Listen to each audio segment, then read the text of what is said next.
Hey folks, all doing? Welcome to the Mundus Minute for June 25th, 2021. ESO news, luxury merchant, and gold merchant stuff, all in a few minutes. First up in the news, the new weekly endeavors are now live, and we can now see that you get about 45 to 60 seals a day and up to 250 a week. That means we can get about 565 to 670 seals in a week if you do them every day. That means if you're being diligent about it and doing every endeavor every day, and all the weeklies as well, you may get a Radiant Apex amount around 23 weeks or under half a year.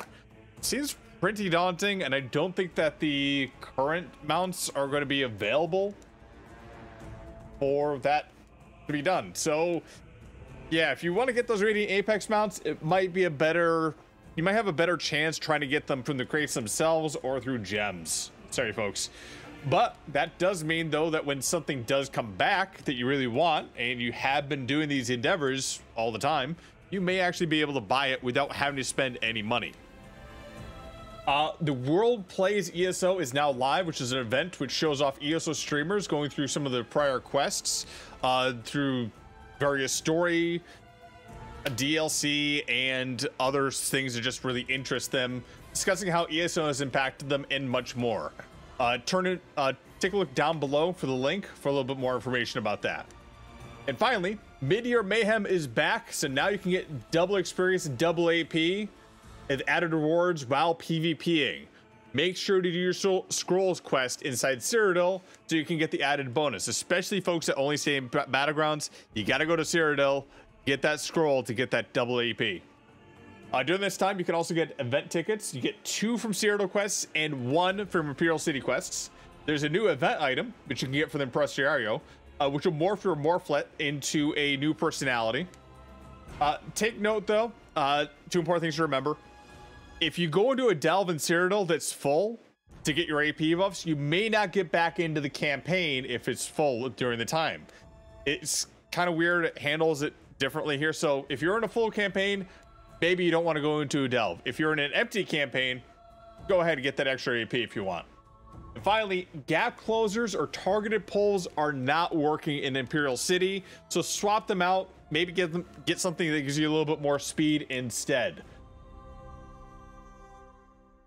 And one bug that was kind of getting hotfixed back and forth this week, the Undertaker set and the Lifesteal and Magica Steel from I want to say Overflowing Altar and from Siphon Health may be fixed right now. Not 100% sure, but they've been working on it, and supposedly it's been fixed the last time I checked when it went live. So hopefully that is no longer a bug. Let us take a look at the luxury merchant and the golden merchant for this week. So first up, in the luxury merchants, bunch of necromancer stuff. Cases, pedestals, wear a barrel full of bones. Good if you're trying to make a nice dark themed house. And now on the golden merchant for this week, everything is on sale. That's a PvP set, but it's going for 500k AP.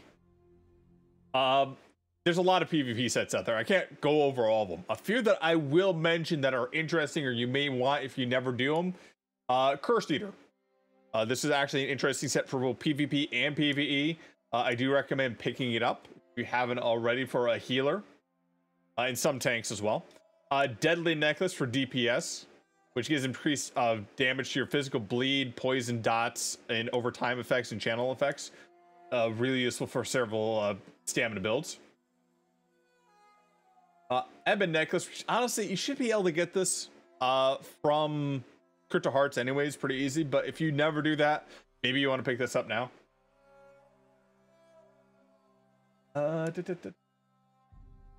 Leckies, which is a little bit interesting, but reduce the damage you take from area effects for 5%, but gauge major evasion at all times. Reducing your damage taken from area effects by 20%. And the reason you want to get this right now is there is a lot of AoE going out there in general for certain builds, so having major evasion on the entire time is helpful.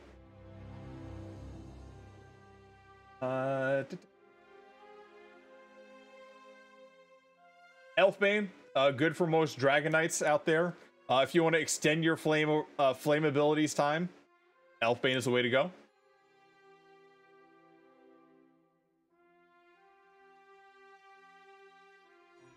Nope, not potentates there. Sorry, Wrong Tong.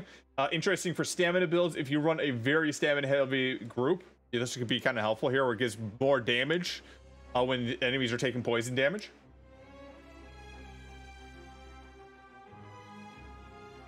And transmutation. When you heal yourself or an ally, an overtime ability grants them 1400 critical resistance over 5 seconds. Really helpful inside PvP right now when people are using a lot of a lot of abilities that are just critting all over. And finally, last two.